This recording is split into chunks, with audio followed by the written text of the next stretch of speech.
이전 시간에 우리는 자바 프로그래밍 언어를 이용해서 SHA-256 해시 함수를 구현해보는 시간을 가져보았는데요. 또한 임의의 난이도를 설정한 뒤에 해시 함수를 이용해서 채굴이 이루어지는 로직을 직접 프로그램으로 만들어서 테스트해보는 시간을 가져보았습니다.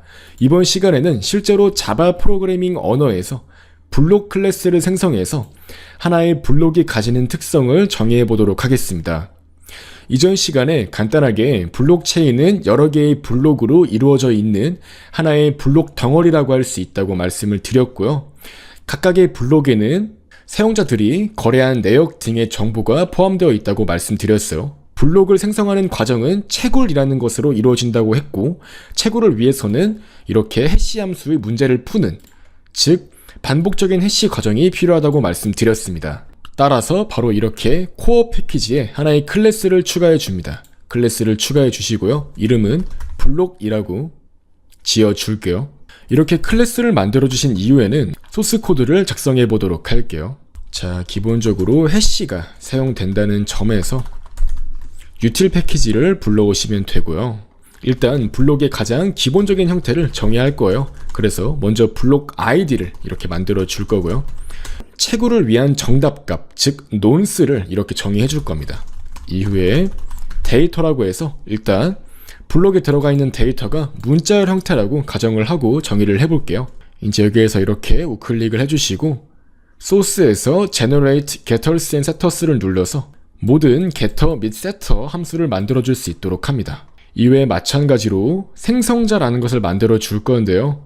특정한 객체의 초기화를 도와주는 함수라고 할 수 있어요. 이제 특정한 한 개의 블록이 있을 때 이 블록에 대한 정보를 출력하는 함수인 getInformation 함수를 만들어 주겠습니다. 현재 블록의 번호, 채굴 변수 값, 즉 정답값이라고 할 수 있는 이 nonce를 출력하도록 만들어 줄 거고요.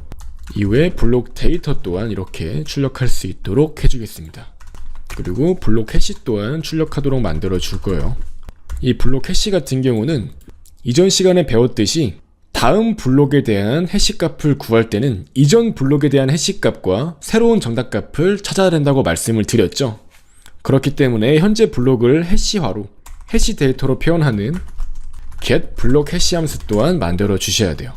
nonce에다가 데이터를 더해서 결과적으로 하나의 문자열을 만든 이후에 이것을 해당 블록의 해시값이라고 정의를 해줄게요. 즉 이로써 하나의 블록이라는 블록체인을 위한 객체가 만들어졌다고 할 수 있는 겁니다. 이제 블록체인 스타터에서 만들어진 해당 블록 오브젝트를 사용해 보도록 할게요. 자, 하나의 블록이 존재한다고 가정해 봅시다. 블록의 번호는 1번이고요.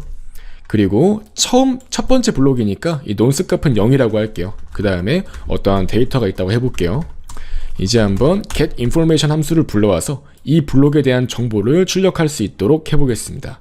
실행을 해보시면 이렇게 첫 번째 블록에 대한 데이터가 정상적으로 출력되는 걸 확인할 수 있습니다. 임의로 만들어 본 블록에 대한 정보가 성공적으로 출력이 되고 있는 것을 확인할 수 있고요.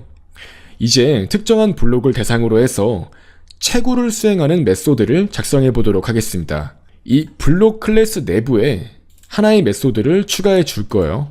바로 채굴을 수행하는 mine이라는 이름의 함수입니다.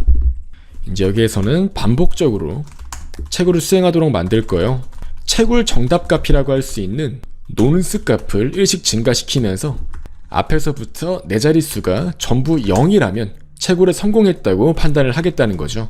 이제 여기서 이렇게 몇 번째 블록에 채굴에 성공했습니다 라고 출력을 해주도록 할게요. 그 다음에 채굴에 성공한 이후에는 브레이크를 걸어서 바로 탈출할 수 있도록 해주고요. 특정한 nonce 값으로 채굴에 실패했다면 nonce를 1 더해줘서 다시 한번 채굴을 수행하도록 만들면 되는 거예요. 다시 이제 메인 함수로 이동하셔가지고요. 하나의 블록을 정의하고 이 블록에 대해서 채굴을 수행하도록 만들 수 있습니다. 그 다음에 채굴 이후에는 getInformation 함수로 해당 채굴된 블록에 대한 정보를 출력하도록 만들어 볼게요. 그러면 약간의 시간이 흐른 이후에 채굴에 성공했다는 메시지가 출력된 걸 확인할 수 있고요. 앞자리 해시값 4개가 전부 다 0인 것을 확인할 수 있죠. 즉 성공적으로 채굴에 성공했다고 할 수 있는 거고, 채굴되었을 때의 nonce 값, 즉 변수 값은 9825네요.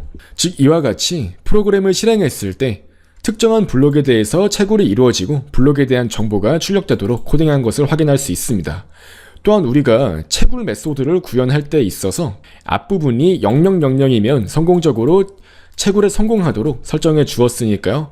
실제 출력 결과를 보았을 때 블록 해시값의 앞부분이 실제로 이렇게 0000인 것을 확인할 수 있습니다.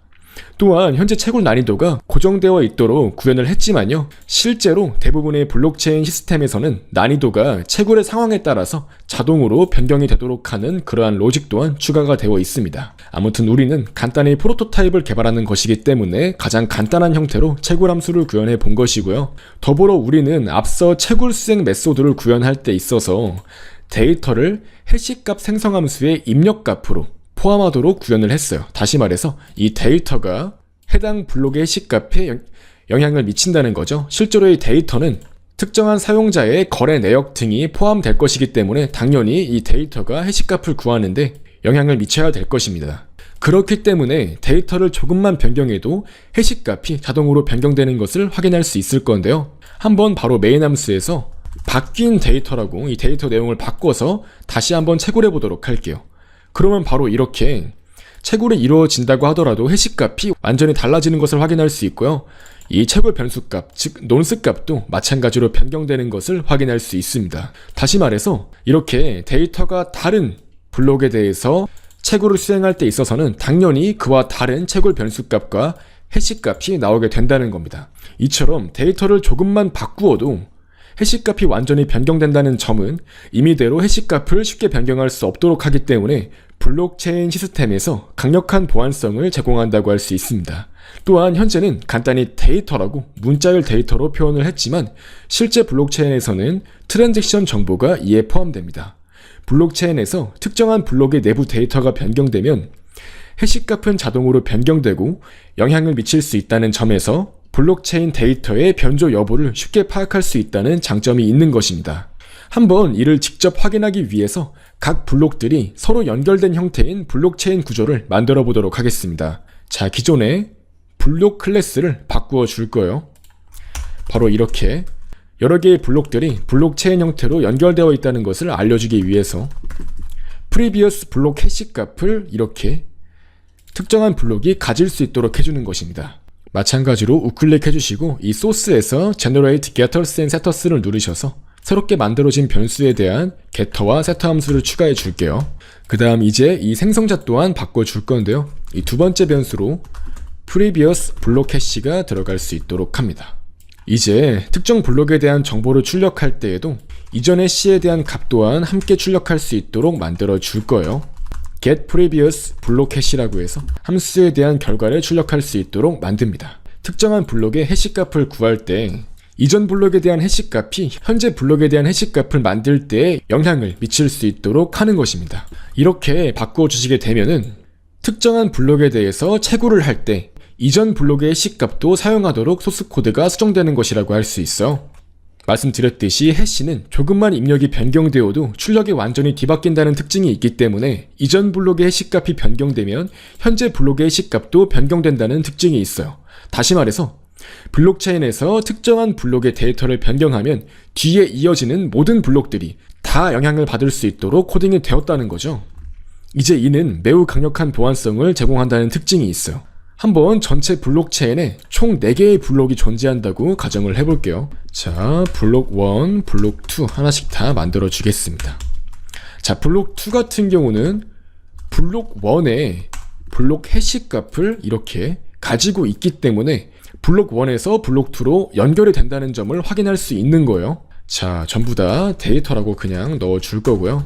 이제 세 번째 블록 같은 경우는 두 번째 블록의 해시값을 가지고 있어야겠죠.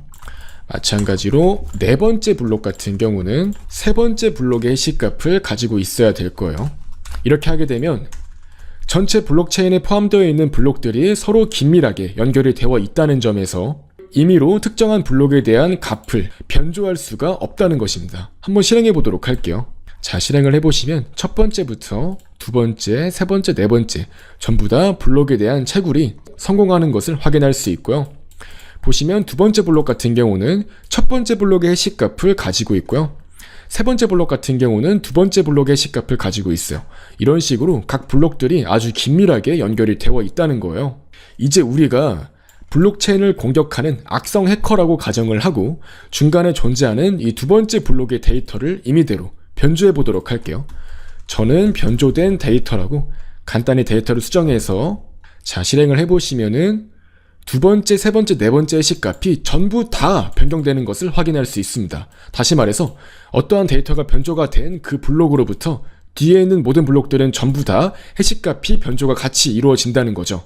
그렇기 때문에 블록체인에 있어서 특정한 블록, 즉 특정한 거래 내역을 바꾸는 것은 사실상 불가능하다고 말을 하는 거예요. 중간에 있는 특정한 데이터가 바뀐다면 뒤에 있는 모든 블록의 해시값들이 다 이전과 다르게 바뀌어야 되기 때문에 실제 블록체인에 있어서는 이러한 해킹 과정이 매우 어렵다는 것입니다.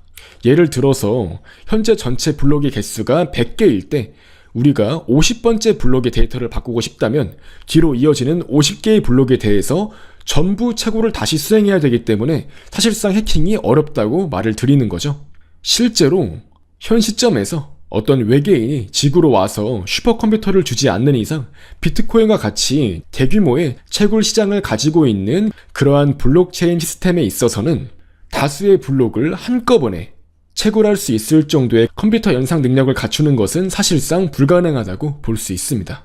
이상으로 이번 시간에는 자바로 실제 블록체인에 포함되는 블록에 대한 클래스를 정의하고 각 블록이 이전 블록과 이어지는 형태를 실제로 구현하여 해시 알고리즘을 이용해서 실제 블록체인의 형태를 모두 구현해보는 시간을 가져보았습니다. 더 나아가서 블록체인의 특정한 블록을 변조시키는 것이 매우 어렵다는 것까지 개념적으로 설명드리는 시간을 가져보았습니다.